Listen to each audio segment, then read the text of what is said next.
Alright, in this video I'll be doing an alternative method of reprogramming your Nissan or Infinity radio.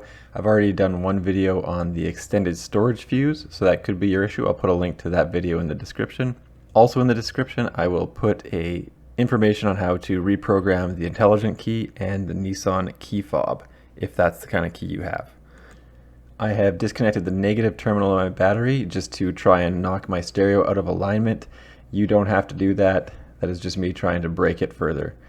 So for this I have an in-between key. I do have Intelligent Key fobs, but I don't have push button, and I also don't have a regular fob. So I'm going to do a slightly different procedure. If you have this exact same setup, then this will probably work for you as well, although it is not the official reprogramming method that'll be down in the description. So now the negative terminal's been off for few seconds, I'll put it back on and I'll start the reprogramming. The issues that my radio has is when the negative battery terminal comes off, it resets the radio every time you get back in the car. As well, it'll reset the clock, it'll reset the radio, all your settings will be gone, and then every time you turn on the vehicle, all your settings will be gone as well. So the first thing you do is get in the vehicle and press the lock button on the vehicle's door. Now for this, I can't insert my smart key in here, and there's no additional key, and some vehicles have like a little slot for your smart key over here. That doesn't exist on this vehicle either. So I called around to some different Nissan shops. I'm not sure if they didn't know how to do it with this key or if they just weren't telling me, but I called 3 different ones and no one gave me any information. So this method works if you have this key, and like I said, look in the description, it'll give you more details for the other type of key. I took the valet key out, I inserted that into the ignition and turned it to ACC, and I did that 6 times, and then on the 7th time I left it in the position of ACC. Now generally speaking, your hazard lights are supposed to flash once it goes into reprogram mode. I didn't have that occur, however this still works. So on the first key fob I'm just going to hit the lock button once, and on the second key fob, I'm going to hit the lock button once as well. Then I'm going to go to the door, hit unlock, and then lock one more time. And then I'm going to turn the ignition back to the off position and remove the valet key, and that is it.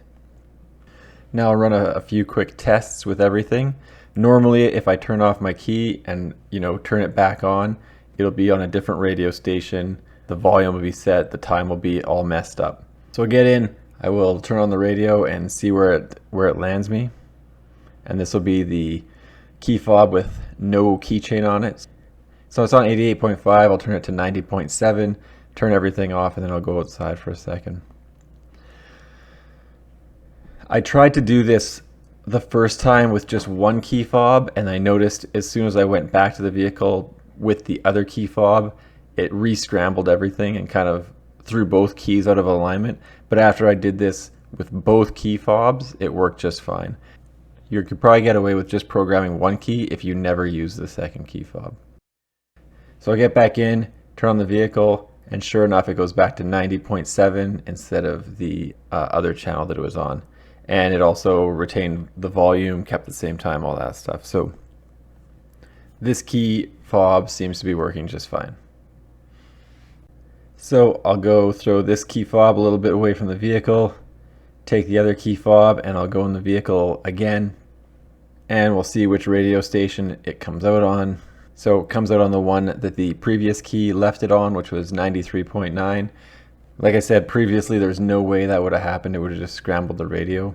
And I'll try it one more time, going back to the French language channel, which is 90.7.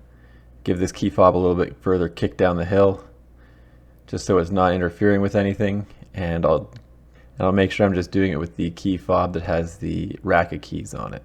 And sure enough, it's going to go back to the correct radio station that it was set at. So anyway, there's a second method that might help you with your radio. Like I said in the previous video, check the extended storage fuse.